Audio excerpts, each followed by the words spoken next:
Why hello there. Welcome back to Jetrix Productions. Today is Halloween as you know, so today's video is going to be based on some Halloween stories. First, let's talk about the origins of Halloween. Well, sort of. Obviously there isn't just one origin of how Halloween came to be, so I'm just going to talk about what I know. I remember reading at a time that Halloween began many years ago as a celebration that took place in several countries, and it eventually became something that was celebrated every year. This celebration began what was called the 3-day observance, which people refer to as All Hallowtide, which was the time in the liturgical year for remembering the dead.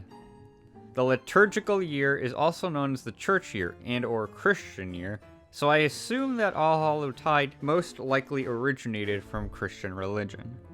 I also remember that a long time ago, I wondered why people would dress up on Halloween, and I wondered what the actual point to it was. So I looked it up and I came across something that said something along the lines of this. The reason why people dress up on Halloween is to ward off demon spirits. That sounded interesting, so I read up a little about this and this is what I came across. The Celts believed that on the night before the new year, not meaning December 31st, it was most likely a different calendar, the boundary between the worlds of the living and the dead became blurred. This blurriness caused the spirits of the dead to come back to the Earth world on Halloween. People would then wear costumes to ward off these ghosts. People thought that if they left their homes, they would most likely encounter a spirit, and to outsmart them, they would put on masks and costumes so the ghosts thought that they were fellow spirits. And that's the way I like to see it. I don't know what other origins are out there, but I like this one best. Now that we got that little history lesson out of the way, let's talk about some of the times in my life that have to do with Halloween. First, let's talk about some of my Halloween costumes. Growing up, I dressed for Halloween every year. I stopped a little before middle school. And even though that's the case, I can only remember a small handful of my costumes. The first costume I can remember vaguely was a 101 Dalmatian costume, which was a costume I had worn somewhere under the age of 10. I can only remember 3 other costumes, sadly. I remember dressing up as Buzz Lightyear, a red Bionicle, a glow-in-the-dark skeleton, and for my senior year, I wanted to just tape a piece of paper on my chest with the word costume on it, but I got sick that day so I missed school and never got to do it. I also remember that one year, I wanted to go out as DC's Firefly from the Batman, but a costume for it never existed at the time, and the idea to make my own costume for it never ran through my head, so I never did that either. Well, ha! Now I get to dress up as Firefly because I can stick my animated self in whatever I want. And that's exactly what I did. Alright, next let's talk about trick-or-treating. For a kid, trick-or-treating is one of the best things ever because it's one of the only times where they can get free candy. I personally enjoyed trick-or-treating as a kid because it was the only time I ever got to go out after dark. I remember there was this one house in my neighborhood where I used to live that had their whole yard covered in Halloween decorations. And I don't know if I ever really mentioned this before, but I kind of have a weird fascination with lights, especially colored lights. So whenever I would visit that house on Halloween, I would take my time just staring at all of the decorations up close, and my dad would yell at me to hurry up so we can move on. I remember one time though, the house never turned on their decorations for some reason, so it was all dark and my sister and I couldn't see walking up to the house. Well, we managed to get to the house, we got our candy, then after the person shut the door, it got all dark again, and my sister was like, "Hey, I'll race you back to the car." "Yeah, okay," and first one back gets shotgun. Deal. So we started running back to the car, which was a horrible idea, because it was dark and we couldn't see anything in front of us. And the house was on a small slant, so it didn't really help because as I was running down the driveway, I ended up picking up speed and I fell forward, scraping my knee, spilling my candy, and I still couldn't see. Even though I had scraped my knee and I knew I was bleeding, I didn't really care because it didn't really hurt that much. Maybe because of the adrenaline. And all I could think about was rescuing my candy. But it was so dark that I ended up not being able to retrieve it all. Plus, I was being rushed so we could move on. So I lost about half my candy that fateful night. And losing my candy brings me to my next topic. Do you guys remember the Please Take One bowls? The bowl that forced everyone to make that decision to actually only take one or a handful of candy? Yeah, I always followed that rule.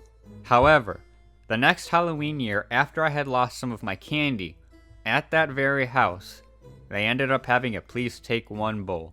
And when I saw that bowl, all I could think about were my fallen comrades that I had lost a year earlier. And all I thought was, I must avenge them. So, my dear viewers, I think you all know what I did next.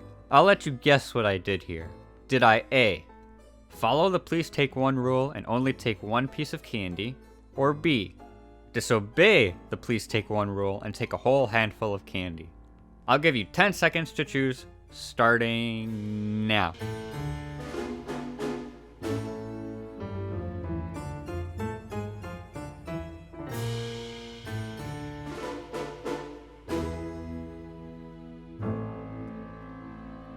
Alright, time's up. If you guessed B, you were wrong. However, if you guessed A, you were also wrong. I didn't take one piece of candy, nor did I take two, and I didn't even take a handful. You know what I ended up doing? I took 2 handfuls of candy. Yeah, I disobeyed the please take one rule and I took 2 handfuls of candy. Hey, I'm a bad little kitty. And yeah, I know, it wasn't the right thing to do, and it was a bad choice on my part, but in my defense, I was young, dumb, and stupid, and all I could think about was avenging my lost candy from the previous year. But I promise that was the one and only time I ever disobeyed that rule. Up until the end of my trick-or-treating career, I always followed that please take one rule. Alright, last thing I want to talk about are ghost stories. I have a few ghost stories, but for now, I'm only going to share 2. Now, I've always been a believer of ghosts. I believe that after we die, we become them. Actually, when we die, we become spirits. We leave this physical dimensional plane, and our souls travel to the spiritual plane. However, in some cases, spirits traveling to the spiritual plane sometimes lose their way. In some cases, the dead person might not even realize they're dead. They end up becoming stuck on our physical plane, therefore, they are known to the living as ghosts. Now keep in mind that's just what I like to believe. No one really knows what happens after we die, and we never will know until we get to that point. Anyway, enough of the sidetracking, let's get to the ghost stories. Now this first one is not my own story. It didn't happen to me. It happened to my mother. She told us this story one night at the dinner table, and I thought it was interesting enough to share with you. So here's the story. So as it goes, my mother was dropping off my younger sister at her now former school. I believe that she was in 1st grade at the time, maybe 3rd, but that doesn't matter. Anyway, this school had 2 parking lots, one at the actual school building, and one right next to the church that was directly in front of the school building. And as most churches do, this church had a graveyard, a cemetery that was directly by the church and the school. There was a little walkway from the church to the school, so on this particular day, my mother decided to drop my sister off in the church's parking lot. And instead of parking in a parking space, she parked right in front of the cemetery. A lot of cars did this, by the way. So my mother opens the door with the buttons in the front of the car, and my sister gets out. She goes off to school, and that just leaves my mother in the car by herself. By the way, I feel like I should mention that the door she opened was facing the cemetery. Now before my mother closed the door, she watched my little sister walk to the school. But during that moment, she felt the car shake. It was a little shake, but it was enough for my mother to notice it. She didn't think anything of it, so she shut the door and continued on with her day. She was on her way home when all of a sudden, it got really cold, even though the temperature was around 75 degrees. She didn't mind it, so it was really no problem. But all of a sudden, the radio started not to function properly. It started to receive a lot of static. So she just turned off the radio. No big deal, right? Well, a little after that, she looked in her rearview mirror because she was going to switch lanes. And for a split second, she said she saw what she believed to be a woman figure in the back seat. That freaked her out so quickly, she turned around and of course there wasn't anybody there. She was so freaked out, she decided to turn around and head back to the cemetery where she had parked earlier to drop off my sister. The reason she did this is because she felt like there was a spirit that was in the cemetery and for whatever reason got in the car. So she gets back to the cemetery and opens the door. And guys, the car ended up shaking the same way it had when my sister was dropped off, which freaked her out even more. Afterwards, she went home and nothing else happened after that. That was the first story. Not that scary, but still kind of interesting to me. And before I move on to the next story, I'm gonna go on a small tangent. I just wanna ask, does anyone else love cemeteries, or is it just me? It's just you, and it's so quiet, time just freezes for a little while, and you don't have to worry about anything for a little bit. Also, I really like looking at all of the headstones. I like reading the names and the dates on them. And when I look at the dates on the headstone, I realized that the little dash between the numbers represents that person's entire life. And so I try to visualize in my head what that person's life might have been like. I don't know if that's a weird thing to do. If so, I'm sorry. Alright, on to the second story. This one did involve me, and it involved only me. I never told anyone about this, so you guys are the first. Here's the second story. This took place in the year 2008. I was about 11 years old at the time. Here's a layout of my upstairs hallway. So here we have the stairs that leads up to the top floor. Then we have a bedroom on the left directly by the stairs. This is my bedroom. Going right diagonally will take you to the master bedroom. Then if you come up the stairs and make a right U-turn, you walk through the hallway, which then splits off into 2 more bedrooms. So anyway, I remember I was lying in bed one night trying to fall asleep when I started to hear footsteps outside my bedroom.